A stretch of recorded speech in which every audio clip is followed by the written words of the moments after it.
தமிழ்நாடு ஆந்திரா எல்லையில் ஆந்திராவில் இருந்து காரில் கடத்தி வரப்பட்ட 40 கிலோ கஞ்சா பறிமுதல் செய்யப்பட்டு 3 கைது செய்யப்பட்டுள்ளனர்.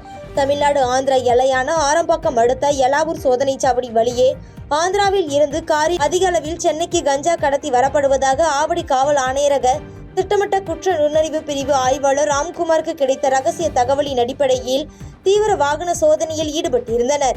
அப்பொழுது ஆந்திராவில் இருந்து வந்த கார் ஒன்றை மடக்கி சோதனை மேற்கொண்டதில் அதில் பண்டல் பண்டலாக கஞ்சா இருந்தது கண்டுபிடிக்கப்பட்டது.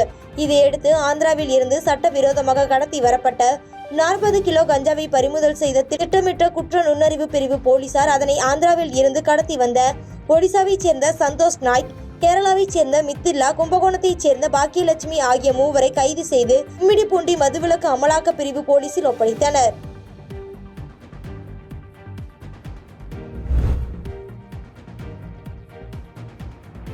பெரியபாளையத்தில் மின்சாரம் தாக்கி பசுமாடு உயிரிழந்த சம்பவம் சோகத்தை ஏற்படுத்தியுள்ளது.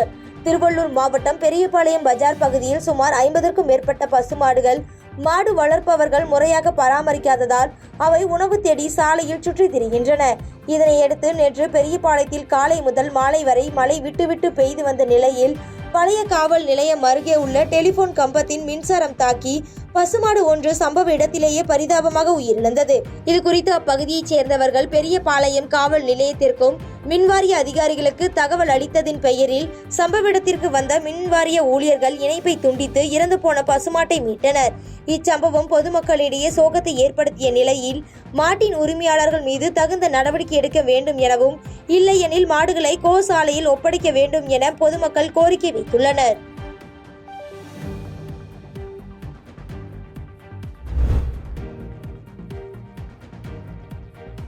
உதகை மற்றும் அதன் சுற்றுவட்டார பகுதிகளில் லேசான சாரல் மழையுடன் கூடிய அடர்ந்த மேகமூட்டம் நிலவி வருவதால் வாகன ஓட்டிகள் கடும் சிரமத்திற்கு உள்ளாகியுள்ளனர். நீலகிரி மாவட்டம் உதகை மற்றும் அதன் சுற்றுவட்டார பகுதிகளில் லேசான சாரல் மழையுடன் கூடிய அடர்ந்த மேகமூட்டம் சூழ்ந்தும் கடும் குளிர் நிலவி வருகிறது. இதனால் உதகையில் இருந்து குந்தக்குன்னூர், மஞ்சூர் செல்லும் சாலை மற்றும் உதகையில் இருந்து தொட்டபெட்டா செல்லும் மலைப்பாதையில் காலை முதல் கடும் மேகமூட்டம் சூழ்ந்து காணப்படுகிறது. இதனால் எதிரே வரும் வாகனங்கள் தெரியாத அளவிற்கு மேகமூட்டம் சூழ்ந்துள்ளதால் மலைப்பாதையில் சுற்றுலா வாகன ஓட்டிகள் தங்களது வாகனங்களில் முகப்பு விளக்குகளை ஒளிரவிட்டபடி செல்கின்றனர். இதனால் பொதுமக்கள் மற்றும் பள்ளி கல்லூரி செல்லும் மாணவ மாணவிகள் அவதிக்குள்ளாகியுள்ளனர்.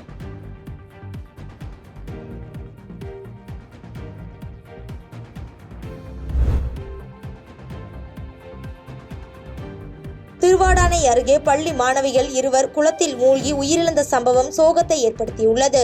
ராமநாதபுரம் மாவட்டம் தொண்டி அருகே உள்ள பாசிப்பட்டினம் கிராமத்தில் உள்ள காலனி பகுதியைச் சேர்ந்த குழந்தைகள் சுமார் 7 பேர் பள்ளிவாசல் அருகே உள்ள குளத்தில் குளிப்பதற்கு சென்றுள்ளனர். அப்போது ஆழமான பகுதிக்கு சில குழந்தைகள் சென்று தண்ணீரில் மூழ்கியுள்ளனர். இதை பார்த்த மற்ற குழந்தைகள் அலறி சத்தமிட்டுள்ளனர். இதை கேட்ட அருகில் இருந்தவர்கள் குளத்தில் குதித்து குழந்தைகளை மீட்டுள்ளனர். இதில் தண்ணீரில் மூழ்கி வைத்தீஸ்வரி, பிரீத்தி என்ற 2 சிறுமிகள் பரிதாபமாக உயிரிழந்துள்ளனர். மேலும் நர்மதா என்ற சிறுமி எஸ்பி பட்டினம் மருத்துவமனையில் சிகிச்சைக்காக அனுமதிக்கப்பட்டுள்ளார். இது குறித்து எஸ்பி பட்டினம் போலீசார் விசாரணை மேற்கொண்டு வரும் நிலையில் இச்சம்பவம் அப்பகுதியில் பெரும் சோகத்தை ஏற்படுத்தியுள்ளது.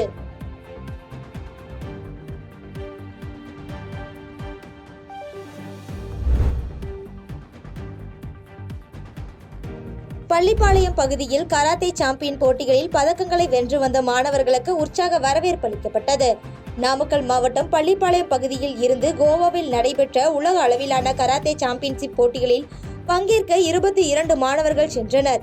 இந்த போட்டியில் 30க்கும் மேற்பட்ட நாடுகளைச் சேர்ந்த 2000க்கும் மேற்பட்ட கராத்தே வீரர்கள் கலந்து கொண்டனர். இதில் இந்தியா சார்பில் கலந்து கொண்ட வீரர்கள் 15 தங்கப் பதக்கங்கள், 5 வெண்கலப் பதக்கங்கள், 5 வெள்ளிப் பதக்கங்கள் உள்ளிட்டவற்றை பல்வேறு பிரிவுகளின் கீழ் வென்று சாதனை படைத்தனர். அவர்களுக்கு பள்ளிப்பாளையம் பேருந்து நிறுத்த பகுதியில் பட்டாசு வெடித்தும் மேளதாளங்களுடன் மாலை அணிவித்து சிறப்பான முறையில் வரவேற்பு அளிக்கப்பட்டது.